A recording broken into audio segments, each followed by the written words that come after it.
আছে নাকি? আমরাও মিথ্যা বলি কিনা? ছেলের সাথে, মেয়ের সাথে, বোর সাথে। বোর সাথে মনে হয় কওয়া যায়, বোর সাথে মিথ্যা না করলে তো সংসারই টিকবো না। হ্যাঁ, ওই যে হুজুর কইছে বোর হাতে জায়েজ আছে।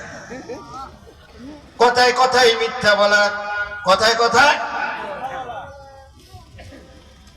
ওয়াইদা তুমিনা খানা, কেউ আমানত রাখলে আমানতের কি করে? খেয়ানত করে দেয়। এরপরে কি আরেকটা কি? ওয়াইদা ওয়াদা আখলাফা, ওয়াদা করলে খেলাফ করে। এই যে সামনে এখন করব, ইলেকশন আসতেছে না ভাই, ভোটটা দিবেন কি যে কো ভাসতে, আল্লাহর রাস্তে আমি না, আমার গোষ্ঠী শুদ্ধে মাথায় হাত দিয়ে ওয়াদা করে দিল ভোট আপনারই দিন। হ্যাঁ, এরপরে আর এক প্রার্থী আসলে তাকে কি বলে নাকি যে ভাই আমি ওয়াদা দিয়ে ফেলেছি আর দেউ যাইব না, তা কি কয়? সব মনে এসে কথা কয় কি, এতক্ষণ তো তোমার কথা আলোচনা করবার লাগছিল। তোমার নামে কয়জন চা খাওয়াইলাম নিজের পকেট থেকে। ওয়াইদা ওয়াদা আখলাফা, যখনই ওয়াদা করে ওয়াদার খেলাফ করে।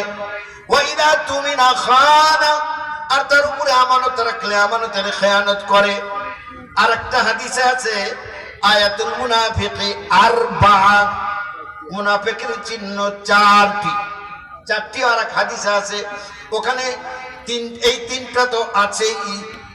একটা হলো কথায় কথায় মিথ্যা বলা, ওয়াদা করলে খেলাফ করা, আমানতের খেয়ানত করা। আর 4 নম্বর হলো ওয়াইদা খাসামা ফাজারা, যখন সে রাগান্বিত হয়ে যায়, মুখ ফসকে খালি অশ্লীল কথা বের হয়। সাংঘাতিক কথা কিন্তু।